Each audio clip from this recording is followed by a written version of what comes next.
I'm having a little laugh at myself as a human in my own little dance in this moment of trying to encourage myself towards a project that I love with all of my heart, but that I am resisting. I am procrastinating. So I'm calling myself out on that, and it's inspiring this little video about accountability, because I think that this is the life hack or the network marketing hack. The difference between building fast and building slow. The difference between going to the top or not going anywhere. It's a huge difference. Accountability. Accountability. And here's the rub. This is the part that's making me laugh. Thank goodness, because I could be crying. But right, let's just walk through this little process. Right. So as human beings, growing businesses, right? That is a creative act. We are creating something out of nothing. That's beautiful, right? And when we start to build something, the very act of creation, as Elizabeth Gilbert so beautifully teaches in Big Magic, is this concept that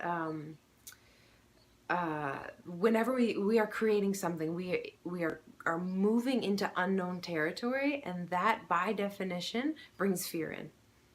Right? It's inevitable. Anytime that we push out of our comfort zone, that reptilian part of the brain, fear of the unknown, one of the most ancient programs that's driving this machine up here, goes off and says, don't do that. Right?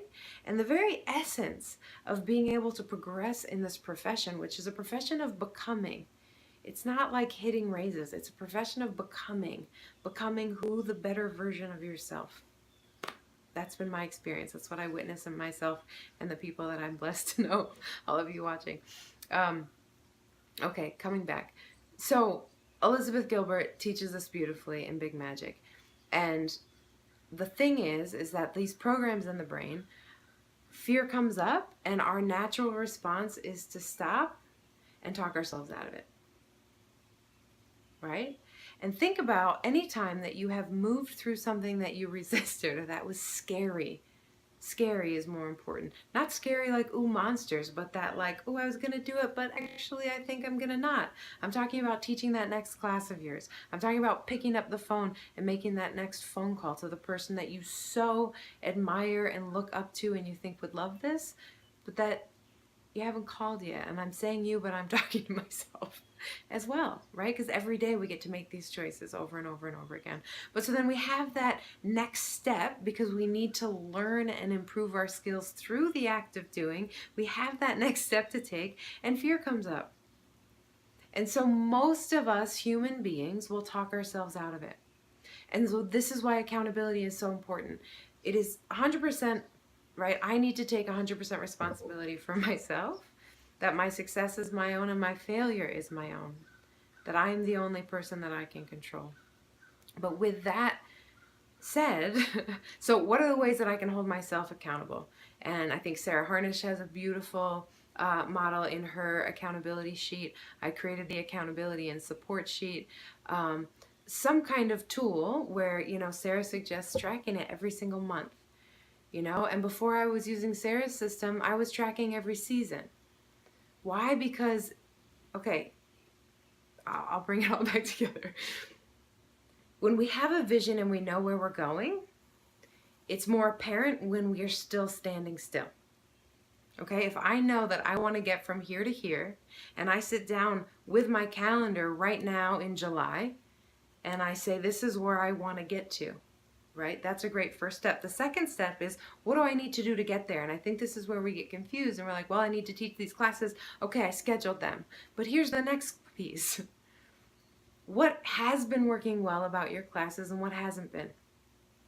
Okay, and then focus there, because this is another like fear busting moment. So say for example, you're teaching classes or you've scheduled a bunch of classes, but you're feeling super discouraged because the last 3 classes you've hosted, nobody's come, or you feel like you have nobody to invite. Okay, this is not a crisis. This is the next growth level in expanding your knowledge and your skill set in the network marketing profession. This is one of the key things that we learn. Okay, and so here's where that fear and accountability can come up. Fear comes in and says, well, I don't really have time to make new friends. and I don't even know how to make a new friend. I haven't done that since grade school. Or what if I do it and people don't like me, right? This is human nature. This is the storytelling mind.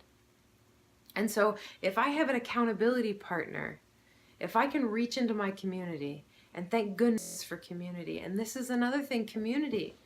Learning how to be a part of community, learning how to create community. That's another thing this profession has really honed in me. And I feel so grateful. When I started, it was one of the loneliest chapters in my life. I had been social as a teen and in my early 20s, but my early 30s, when this opportunity came around, I had worked myself into so much isolation. Because I was a single woman trying to support myself, paying my way through grad school, working my way through grad school. Right? My social life was like this big. And so we all have different hurdles. But the hacker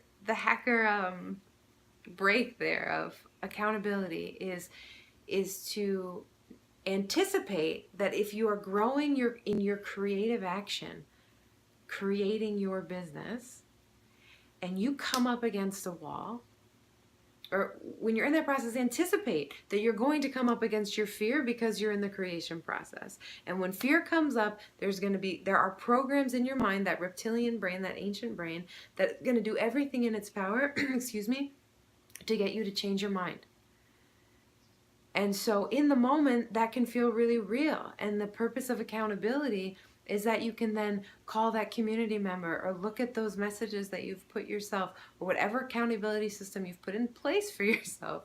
You can call that person and say, hey, this is what I said I was going to do, and everything is coming up. Can you help me find a tool? Can you practice with me? Help me move through this. Will you hold my hand while I make my first phone call? You know, asking for support when we hit up against those growth edges, it's beautiful. Taking responsibility for your own growth, that's really important. But reaching into accountability, the written kind, the community kind, the gifts to yourself kind, let it be fun, let it be achievable, and may accountability carry you through any resistance that may come your way as you grow. All right, I hope this is helpful. I'm Tanya Roby, Gold Leader with Young Living.